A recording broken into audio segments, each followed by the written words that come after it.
Radhe everyone, आप सभी को अहोई अष्टमी व्रत की ढेर सारी शुभकामनाएं।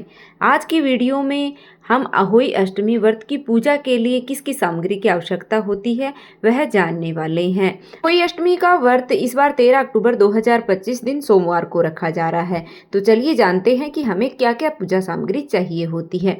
तो देखिए, सबसे पहले तो अगर आप चौकी लगाकर पूजा करना चाहते हैं तो आपको एक चौकी और लाल रंग का वस्त्र है वो आपको बिछाने के लिए चाहिए। साथ में ही हमें अहोई माता का कैलेंडर चाहिए या फिर आप फोटो ले सकते हैं। और देखिए, इस तरह की जो माला आती है स्याहू माता की, वो माला हमें चाहिए। अगर माला आपके पास नहीं है तो फिर कोई बात नहीं है, आप बगैर माला के भी पूजा कर सकते हैं। और देखिए, अगर आप चौकी नहीं लगाना चाहते हैं तो आप सीधा ज़मीन पर भी चौका लगा करके या फिर साफ़ सुथरा करके और ज़मीन पर भी यह पूजा है वो कर सकते हैं।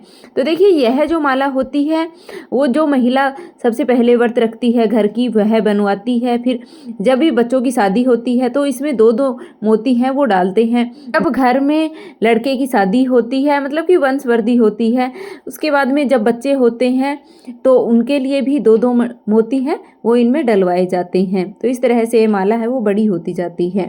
जैसे जैसे वंशवृद्धि होती है वैसे वैसे ये बड़ी होती जाती है। अगर नहीं है तो कोई बात नहीं, आप ऐसे भी पूजा कर सकते हैं। साथ में हमें इस तरह की कमोई है, छोटे छोटे से मटके हैं, वो आप अपने हिसाब से मतलब देख लीजिएगा, छोटे या बड़े हैं वो लेने हैं आपको, 2 लेने हैं। अगर 2 मटके आप मिट्टी के नहीं लेना चाहते हैं तो एक आप इस तरह का लोटा है, स्टील का, तांबे पित्तल का लोटा आप ले लीजिएगा, या तो तांबे का ले लीजिएगा, पित्तल का, या फिर आप इस तरह की 2 हैं वो कमोई ही ले लीजिएगा। यहाँ पर मैंने जल ले लिया है, एक लोटा भर करके जल है वो हमें इस कमोई के अंदर, मतलब जो मटके हैं इनके अंदर भरना है। एक के अंदर हम अनाज भरेंगे, तो मैंने अनाज ले लिया है। साथ में भोग लगाने के लिए यहाँ पर मैंने गुलगुले लिए हैं, मीठे पूड़े जिनको बोलते हैं। आपके यहाँ अगर हलवे का भोग लगाया जाता है या मीठे पूड़े का जो भी भोग लगाया जाता है वो आप साथ में ले लीजिएगा। अगर आप सुबह के समय पूजा कर रहे हैं, उस समय भोग नहीं बनाया जाता है, तो आप बतासे का भोग या फिर आप कोई भी मौसमी फल है उसका भोग लगा सकते हैं। हरे फलों का भोग लगाना इस दिन शुभ माना जाता है, तो आप सिंघाड़े का, मौसमी का, इनका भोग लगा सकते हैं। बतासे का भोग भी आप लगा सकते हैं। देखिए, यह पूजा है वो आप दोपहर के समय या सुबह के समय 10-11 बजे तक आप कर लीजिएगा। फिर हमें वस्त्र के रूप में समर्पित करने के लिए कलावा, मोली चाहिए। साथ में ही कुमकुम मैंने ले ली है तिलक करने के लिए। 1 लोटा जल का हम ले लेंगे यहाँ पर कथा सुनने के लिए। और इसके साथ ही हल्दी भी हमें चाहिए, हल्दी का तिलक करना भी इस दिन शुभ माना जाता है, तो हल्दी ले ली है। घी का दीपक हमने यहाँ पर ले लिया है। माचिस मैंने यहाँ पर ले ली है। साथ में ही हम अक्षत ले लेंगे। ध्यान रखना है कि अक्षत हैं वो चावल टूटे हुए नहीं होने चाहिए। इसके साथ ही देखिए, हमें बायना निकालना होता है, तो बायने के लिए आप साड़ी, सूट, जो भी आपकी सासू जी पहनती हैं तो आप उनके हिसाब से ले लीजिएगा। साथ में दक्षिणा आप ले लीजिएगा, यथासंभव दक्षिणा आपको अवश्य रूप से लेनी है। दक्षिणा हमारी पूजा में रही कमियों को पूरा करती है।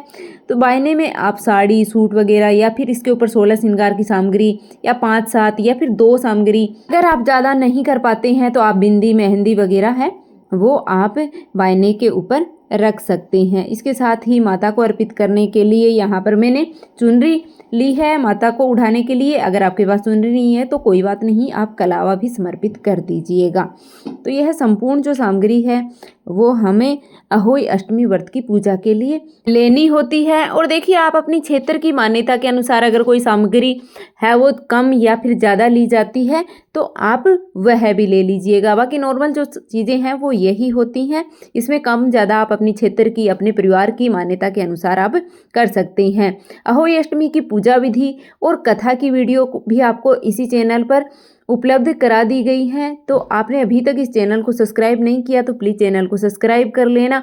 वीडियो अच्छी लगे तो लाइक कर देना। कमेंट बॉक्स में जय अहोई माता अवश्य लिख दीजिएगा। भगवान आपको हमेशा खुश रखें।